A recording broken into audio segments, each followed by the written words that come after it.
Hello friends, आपका अपने इस यूट्यूब चैनल पर हार्दिक स्वागत है। आज मैं आपको देखिए बताने वाला तीन बड़ी खबर आई हुई है आपके लिए आज सुबह सुबह ही। तो देखिए इसके बारे में क्या है कि ये जो आपके सामने दिख रहा है ये एक बिहार सरकार शिक्षा मंत्रालय के द्वारा एक बिहार जो लोक सेवा आयोग के द्वारा चयनित विद्यालय में अध्यापकों के इंट्रोडक्शन ट्रेनिंग के संबंध में ये है कि इसमें तकरीबन 1.1 लाख यानी 1,10,000 अध्यापकों का जो है मतलब एक तरह से ट्रेनिंग शुरू किया जा चुका है। तो ये बहुत बड़ी मतलब बात हो गई। अभी मैं आपको इसका जूम किया हुआ चीज़ मैं आपको दिखाता हूँ। वही चीज़ मैंने यहाँ पे जूम करके आपके लिए लाया है, जो कि साफ साफ आपको दिख रहा होगा कि बिहार लोक सेवा चयनित अध्यापकों में 1.1 लाख यानी 1,10,000 अध्यापकों ने विभिन्न जिलों में योगदान दिया है। 2 नवंबर 2023 को इसके औपबंधिक नियुक्ति पत्र देने के पश्चात उनकी इंट्रोडक्शन ट्रेनिंग यानी पूर्णतः आवासीय प्रारंभ हो जाएगी, यानी उसके बाद पूर्णतः ट्रेनिंग लेने लगेंगे। फिर आप देखिए इंट्रोडक्शन ट्रेनिंग जो है वो 4 नवंबर से शुरू होगी, जबकि 77 शैक्षणिक संस्थान यथा जैसे CRT, डायट, CTE और PTCE में प्रारंभ की जाएगी। अभी वर्तमान में लगभग 23,000 विद्यालय अध्यापकों को ओरिएंटेशन कोर्स की मतलब जो है किया जा रहा है। मतलब अभी तक जो है 23,000 विद्यालयों में विद्यालय अध्यापकों का यानी 23,000 अध्यापकों का जो है वो ओरिएंटेशन कराया जा रहा है। तो ओरिएंटेशन में भी लोग भाग ले रहे हैं और 1,10,000 तक लोग पहुंच गए हैं, जो कि अभी तक का सबसे बड़ा डाटा यही है कि 1,10,000 तक का वो लोग दे रही हैं। बाकी 50-60,000 सीटें अभी भी खाली हुई हैं। तो ये बात रही वहाँ पे। अभी आगे का देखते हैं, मैं आपको ये पेपर जो है दिखाता हूँ। देखिए ये पेपर जो आपको लिखा हुआ है, इस पेपर को जरा ध्यान से समझिएगा। समझने में क्या है कि देखिए यहाँ पे सीटेट पास अभ्यर्थी 11वीं 12वीं के लिए काउंसलिंग करा रहा है ओरिएंटेशन, यानी जो सीटेट पास होते हैं भैया, सीटेट फर्स्ट और सीटेट सेकंड। सीटेट फर्स्ट जो होता है वो 1 से लेकर के 5 के लिए होता है। सीटेट सेकंड जो होता है वो 6 से लेकर के 8 के लिए होता है, यानी कक्षा 8 तक के लिए सीटेट वैलिड होता है। तो कक्षा 8 से ज़्यादा यानी 9, 10, 11, 12 के लिए सीटेट वैलिड नहीं होता, उसके लिए स्टेट या फिर कुछ और होना चाहिए। तो यहाँ पर वो लोग सीटेट के द्वारा 11-12 में जा रहे हैं, मतलब कि उनको 9, 10 और 11-12 वालों में सीटेट अलाउड होता ही नहीं है, फिर भी वो ओरिएंटेशन करा करके अपना काउंसलिंग के थ्रू वहाँ पे जा चुके हैं। तो ऐसे फर्जी छात्र बाहर होंगे। 4 तारीख के बाद उन लोगों को कोई मौका नहीं मिलने वाला है। वहीं मैं आपको इसको जो है जूम किया हुआ यहाँ पे मैं आपको दिखा देता हूँ। देखिए यहाँ पे लिखा है 10 बिंदुओं में जो है जिला विभाग में शिक्षा विभाग में हो रहा फोल्डर का सत्यापन, यानी अभी आप सत्यापन का काम शुरू कर दिया जाएगा। सीटेट वाले जितने भी हैं वो बाहर हो जाएंगे ऑटोमेटिकली। जो भी फर्जी डॉक्यूमेंट लगाए हुए हैं बाहर होंगे ही होंगे, आज हो, कल हो, परसों, नरसों, लेकिन होना जरूर है उनको बाहर। और उनकी जो सीटें हैं वो बचेंगी। फिर सेकंड मेरिट लिस्ट आएगा ही आएगा, जो कि सेकंड मेरिट लिस्ट जो है वो आज कल में आने ही वाला है। मतलब आज आए कि कल आए कि परसों, बस ऐसा हुआ हो। मतलब जब भी आ जाए सेकंड मेरिट लिस्ट वो आपके लिए बहुत बेनिफिट कहलाएगा। तो इसलिए आप लोग वेट करते रहिए, सेकंड मेरिट लिस्ट पक्का आएगा। बाकी ये भी देख सकते हैं आप, कुछ मामलों में देखा गया कि सीटेट के लिए आवश्यक क्वालिफाइंग मार्क्स से कम हासिल करने वाले राज्य के बाहर के जो अभ्यर्थी आरक्षण का आधार बनाकर कम अंक पर ही काउंसलिंग हुआ है। यानी वो लोग बाहर के अभ्यर्थी से उत्तर प्रदेश है, मध्य प्रदेश है, पश्चिम बंगाल है, झारखंड है, उड़ीसा है, वहाँ के छात्र आकर के बिहार में वहाँ का मतलब आरक्षण लेकर के जो है एक तरह से अपना कम नंबर पर भी जो है सिलेक्शन कर, जैसे मान लीजिए 90 नंबर सीटेट के लिए वैलिड होता है बाहर के छात्रों के लिए, लेकिन अगर वहीं बिहार के बन जाएंगे तो SC कैटेगरी में आपको 82 नंबर ही चाहिए होता है। तो इसलिए उस तरह से करके भी जो है बहुत सारे लोग मतलब यहाँ पर आ रहे हैं, एग्री करवा रहे हैं। तो ये गलत है। और ये देख लीजिए, आज नहीं कर आप पकड़े जाएंगे और फिर आपका क्वालिफाइंग मतलब जो भी है आपका जो है डिस्क्वालीफाई भी किए जाएंगे, ऊपर आपसे कानूनी कार्रवाई भी की जाएगी। तो फर्जी वाला ज़्यादा दिन चलता नहीं है। तो ऐसे कैटेगरी गिना जा रहा है। ऐसे में सीटेट पास के लिए 90 अंक अनिवार्य था, मतलब ये 90 अंक अनिवार्य था, बट इसमें जो है ऐसा किया गया है। तो देखिए होता है क्या है आगे। बाकी आप लोग सेकंड मेरिट लिस्ट का वेट करते रहिए, आज से कल में आपका सेकंड मेरिट लिस्ट आ ही जाएगा। बाकी चलिए वीडियो को अंत तक देखिएगा और चैनल को जरूर सब्सक्राइब कर दीजिएगा इसी तरह की अपडेट को पाने के लिए। चलिए मिलते हैं अगले वीडियो में, तब तक आप पहले आगे का वीडियो देख लीजिए, उसके बाद हम लोग अगली वीडियो में मिलेंगे। Joining letter CM Nitish Kumar के साथ साथ जो जिलों में प्रभारी मंत्री आपको देंगे, उस लेटर के बाद आपको हर हाल में BPSC द्वारा आवंटित जो जिला है वहां जाकर आपको योगदान तो देना होगा। योगदान देने के बाद जिला शिक्षा पदाधिकारी जो है आपको BRC पर या तात्कालिक रूप से किसी स्कूल में आपको भेज सकते हैं, ये उनके ऊपर डिपेंड करता है। फिलहाल आपकी पोस्टिंग जो है स्कूल के नाम से अलॉट नहीं किया जा रहा, मतलब आपकी स्कूल में अभी फिलहाल पोस्टिंग नहीं हो रही है, क्योंकि जो सॉफ्टवेयर बना है उस सॉफ्टवेयर को ट्रायल करके देख लिया गया है शिक्षा विभाग में और वो सफल रहा। अब रही बात कि सॉफ्टवेयर कब एक्टिव होगा आप लोगों की पोस्टिंग के लिए, तो वो भी हम जानकारी दे दें कि छठ के बाद, दीपावली और छठ के बीच में ये स्टार्ट हो जाएगा और छठ के बाद ये जो पूरी प्रक्रिया है ये एक तरह से खत्म हो जाएगी। तो छठ के बाद जो पूरी प्रक्रिया खत्म होगी, यानी छठ के बाद आप जान सकेंगे कि आपको आपके जिले में कौन सा स्कूल मिला है। उसके बाद आप फाइनली जो है अपने स्कूल में जाकर योगदान देंगे और वहां तब तक योगदान देंगे जब तक सरकार जो है ऐच्छिक रूप से स्थानांतरण के लिए आवेदन आमंत्रित नहीं करेगी। अब आप पूछेंगे कि ऐच्छिक स्थानांतरण बीच में कैसे आ गया, तो हम बता दें। आप लोग बहुत टेंशन में थे, हमारे पास भी लगातार फोन कॉल्स आ रहे थे, मैसेज आ रहे थे कि रहने वाले हम हैं कैमूर के, पोस्टिंग हो गई अररिया, रहने वाले हैं पटना के, पोस्टिंग हो गई हमारी बक्सर या हमारा बक्सर। तो इस तरह से लगातार कॉल्स आ रहे हैं और इस बीच जो हमारे पास खबर आ रही है कि शिक्षा विभाग के ACS के पाठक ने इस पर बहुत बड़ी बैठक की और बैठक में अधिकारियों को उन्होंने इशारा दे दिया है कि अभी फिलहाल जो सरकार का टारगेट है कि 1,20,300 से ऊपर जो टीचर हैं उनको हम पहले जिलों में योगदान करा दें। इसके बाद परेशान नहीं होना है और जो भी 1,20,300 से ऊपर टीचर हैं उनके लिए फिर से एक बड़ा मौका दिया जाएगा तबादले का। और तबादले को लेकर भी कहा गया है कि मैं 6 महीने में ही ये प्रक्रिया शुरू हो रही है। यानी अगर आप पोस्टिंग से डर रहे हैं कि बीपीएससी ने आपको मनचाहा पोस्टिंग नहीं किया, आपको फलाना जिला दे दिया जो आपके लिए ज्वाइन करना संभव नहीं है, तो हम बता दें कि 6 महीने बाद ही सरकार आमंत्रित करेगी आवेदन, और उसके बाद उस आवेदन पर आपसे चॉइस पोस्टिंग मांगे जाएंगे और आप अपने होम डिस्ट्रिक्ट को दें या चॉइस जिला दें। लगभग ये संभावना बन गई है कि आप जहां चॉइस के लिए आप क्लिक करेंगे, सरकार वहां पर रैंडमली जो है आपके जिले को आपके लिए आवंटित कर देगी। तो ये तैयारी है। हालांकि ये सरकार का भी कहना सही है, अभी तुरंत जो है प्रैक्टिकली रूप से चूंकि रिक्तियों की जो गणना है अंतिम रूप से, अब एक सीट पर एक अभ्यर्थी, ये लगातार आप लोग भी डिमांड कर रहे हैं। सरकार की भी कोशिश है कि जो विज्ञापन का स्वरूप था उसमें मनाही नहीं थी कि आप अगर सीटेट हैं तो आप प्राइमरी के लिए अप्लाई करें, बीटेट हैं आप प्राइमरी के लिए अप्लाई करें, अगर आप एस्टेट हैं तो आप हाई स्कूल के लिए अप्लाई करें, या अगर आप सीटेट प्लस एस्टेट हैं तो आप कोई एक अप्लाई करें, ऐसा नहीं था। एस्टेट प्लस सीटेट है तो आप एक अप्लाई करें, ऐसा नहीं था। इसलिए ऐसी परेशानी हुई है कि एक सीट के बदले जो है जो अभ्यर्थी हैं उनका 2 जगह 3 जगह चयन हो गया। और जब 2 जगह 3 जगह चयन हो गया तो अंतिम रूप से स्क्रूटनी करने में इतनी बड़ी संख्या में स्कूल वाइज या जिला वाइज बहुत मुश्किल है कि आखिर विषयवार जो है इस स्कूल में जो पहले से खाली सीटें थी, अब अगर हम पोस्टिंग करते हैं तो इतनी सीटें हो जाएंगी। अब तुरंत कैलकुलेशन करना संभव नहीं अगर प्रैक्टिकल देखा जाए तो। इसलिए जाते हैं तो आपको हम बता दें एक बड़ी खबर और छुपी हुई है जो अभी तक हम नहीं बताए थे।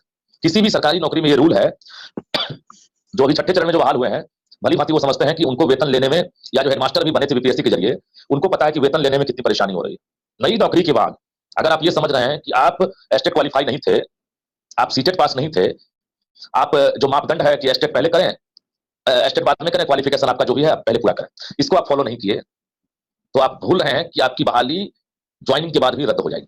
ये 100% दावा है कि वेतन सत्यापन के लिए पूरी तैयारी कर ली गई है। जिस तरह से सॉफ्टवेयर से आपकी पोस्टिंग होगी स्कूलों में, उसी प्रकार से जितने भी नवनियुक्त शिक्षक हैं उनके सत्यापन के लिए, उनके डॉक्यूमेंट्स वेरिफिकेशन के लिए फिर से तैयारी शुरू कर दी गई है। और ये तैयारी बड़े पैमाने पर है। इसमें इलेक्ट्रॉनिक पूरी तरह से जो सिस्टम है वो काम करेगा।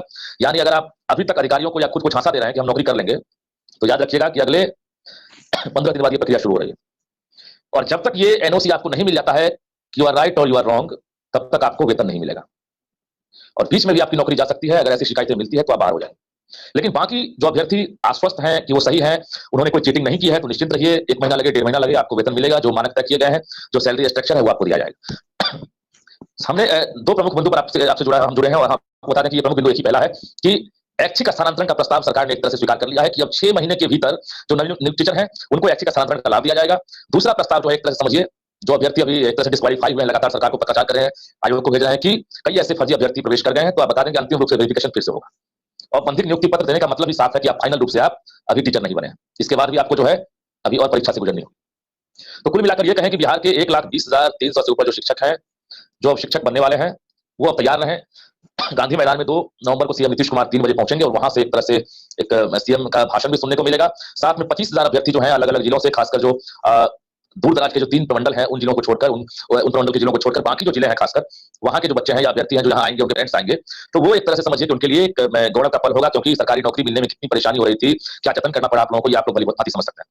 रही बात जो अभी तक असफल अभ्यर्थी हैं, जो क्वालिफाई कर गए हैं, मेरिट में नहीं आए हैं, उनसे भी हम कहना चाहेंगे कि हार नहीं मानिए और निश्चित रूप से आपकी भी जीत होगी, क्योंकि अभी आगे रास्ता और तय करना है, इसके बाद अगली बहाली है। लेकिन उम्मीद रखिए कि जो अगर क्वालिफाइंग मार्क्स लाए हैं किसी भी विषय को, अगर वैकेंसी बनती है तो उम्मीद रखिए कि आपके लिए सप्लीमेंट्री रिजल्ट जारी करने की तैयारी है। शिक्षा विभाग जैसे ही रिक्तियों की जानकारी आयोग को देगा, आयोग तुरंत जारी करेगा। लेकिन फिलहाल 2 नवंबर तक ये आपको सप्लीमेंट्री रिजल्ट आने की संभावना नहीं है। तो हमारा मकसद यही था कि आप तक ये जानकारी पहुंचे। कई ऐसे शिक्षक हैं नवनियुक्त जो प्राइमरी में बहाल है, नियोजित टीचर हैं और उनका सिलेक्शन 9th-10th में हो गया है और वो असमंजस में है कि हम अपग्रेड तो हो गए परीक्षा पास करके और ऐसा मौका फिर मिले ना मिले, क्योंकि अगली बहाली जो है ना वो आसान नहीं है। अगली बहाली 1,10,000 वैकेंसी हम लोग अंदाजा लगा रहे हैं, 70,000 जो कैबिनेट है और उसके साथ साथ जो 48,000 है, तो कुल मिलाकर 1,10,000 के आसपास हम लोग अंदाजा लगा रहे हैं कि वैकेंसी आएगी। लेकिन लगभग 3 लाख 4 लाख तो आपको एस्टेट की संभावना है। बाकी सीटेट कितने क्वालिफाई किए हैं, बीटेट वाले तो हैं ही सब।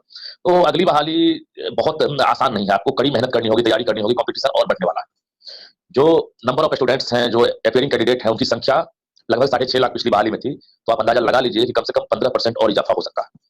और बीपीएससी अपियरिंग कैंडिडेट को कम नहीं कर सकता। जो भी आवेदन बीपीएससी को मिलेगा उस आधार पर उसको परीक्षा लेनी है।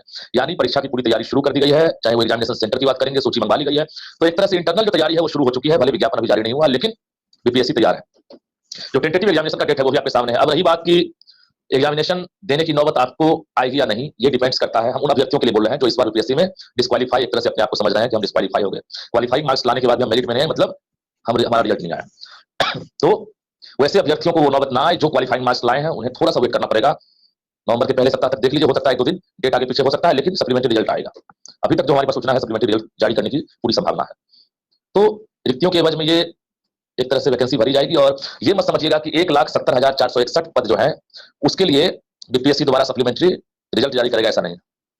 इसलिए ऐसा नहीं है कि रिजल्ट इसने दिया है 1,20,300 से अधिक, तो इसी रिजल्ट में जो भी फाइनल वेरिफिकेशन हुआ है, जितने कम अभ्यर्थी फाइनल रूप से चयनित हुए हैं या जो रिक्तियां बच रही है 1,20,300 में से जो रिक्तियां बचेंगी उसी का सप्लीमेंट्री रिजल्ट आएगा, ना कि आपको 1,70,461 का जो है आप अगर सोच रहे हैं तो ऐसा नहीं है, वो अगली बहाली में होगा। 1,20,300 के अलावा बाकी जो 48,000 के आसपास 50,000 के आसपास जो रिक्तियां है वो आपको अगली बहाली में बीपीएससी में मर्ज किया जाएगा। तो हमारा कहने का मकसद यही है कि आप लोग परेशान ना हो, जो नियोजित टीचर हैं जिन्हें दूर का जिला मिला है, ये आप पर डिपेंड करता है, क्योंकि फिलहाल जो हेलो फ्रेंड्स, आप लोग उम्मीद करते हैं अच्छे होंगे। आपका इस यूट्यूब चैनल पर हार्दिक स्वागत है। आज मैं आपको देखिए बताने वाला हूं कि जो 30 तारीख को सुनवाई होने वाली थी बीएड की, उसका रिजल्ट क्या हुआ। दूसरी बात यह है कि क्या अब सुप्रीम कोर्ट ने इस पे स्टे लगा दिया है, रिजल्ट को रोक दिया है या नहीं।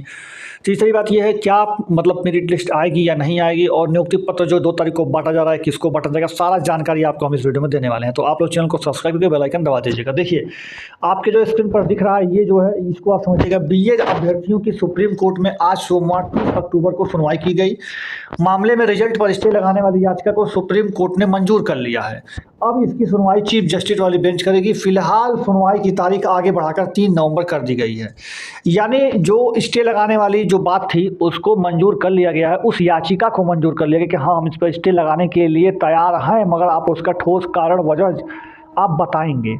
तो ये बात उसमें मंजूर हो गई है। अब वो 3 नवंबर को पता चलेगा एक्चुअली में कि अब उस पर स्टे लगेगा कि नहीं लगेगा, लगेगा तो किस कंडीशन में लगेगा, क्या होगा क्या नहीं होगा। उसी बीच ये पता है कि आपको 2 नवंबर को यहाँ पर क्या बंटने वाले हैं, तो ये आपके 2 नवंबर को मिलने वाले हैं नियुक्ति पत्र। लेकिन आपको बता दें तो जो 2 नवंबर को नियुक्ति पत्र मिलेगा उस नियुक्ति पत्र को सिर्फ और सिर्फ प्रोविजनल नियुक्ति पत्र माना जाता है, क्योंकि उसमें आपके जिला का आवंटन नहीं होगा, प्रोविजनल होगा सिर्फ और सिर्फ। और अगर वो कोई नहीं भी लिया है तो उसको अगले दिन उसके ही जिले में शिक्षा अधिकारी के द्वारा दिया जाएगा। तो ये तो रहा आपके लिए ये बात की बीएड वाली बात जो है वो क्या थी, तो वो यही थी टोटल मिला के। अब ये जो लिखा हुआ है आपके, ये मैंने कल ही आपको बताया हुआ था इसके बारे में। तो इसके बारे में मैंने ये बताया था कि 22 नवंबर से ही बाद आपको जो है नियुक्ति पत्र मिलेगा, उसके पहले नहीं मिलेगा। उसके पीछे 2-3 कारण है। सबसे पहला कारण तो दूसरी सेकंड वेटिंग लिस्ट वाली कारण, तो वेटिंग लिस्ट आएगी क्योंकि अभी इधर सीट वो देख रहे हैं कितना भर रहा है कितना नहीं भर रहा है, और जो भी होगा वो आपको बताया जाएगा। और उसके बाद सेकंड मेरिट लिस्ट जरूर निकाली जाएगी, उसके बाद की कार्यवाही की जाएगी। और फिर लास्ट में 22 नवंबर तक ये सारा जब कंप्लीट हो जाएगा तब आपको नियुक्ति पत्र उसके बाद ही दिया जाएगा, यानी जिला का आवंटन तभी किया जाएगा। तो नियुक्ति पत्र के साथ विद्यालय का आवंटन नहीं किया जाएगा, इस बात को कंफर्म कर दिया गया है। उसी के साथ साथ तो ये मैंने आपको खबर पूरी बता दी है। अब मैं चलिए आपको दिखाता हूँ कि जो लोग फर्जीवाड़ा करते हैं उनको बीपीएससी क्या करता है।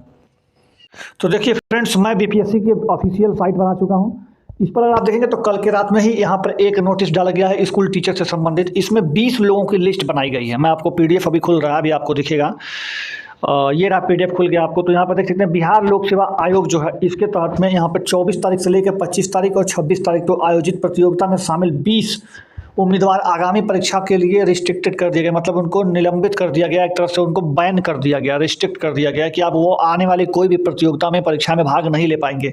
कब तक नहीं ले पाएंगे, तो 5 साल तक वो लोग नहीं ले पाएंगे। क्यों? क्योंकि उन्होंने इसमें धांधली किया है, इसमें गड़बड़ी किया है। क्या किया है तो देखिए, ये 24 तारीख को पेपर दिए थे, ये उनका रोल नंबर, ये रजिस्ट्रेशन नंबर, ये उनका नाम है, उनके पिताजी का नाम है, डेट ऑफ बर्थ नंबर क्या है, आधार कार्ड सत्यापन में असफल पाए गए हैं।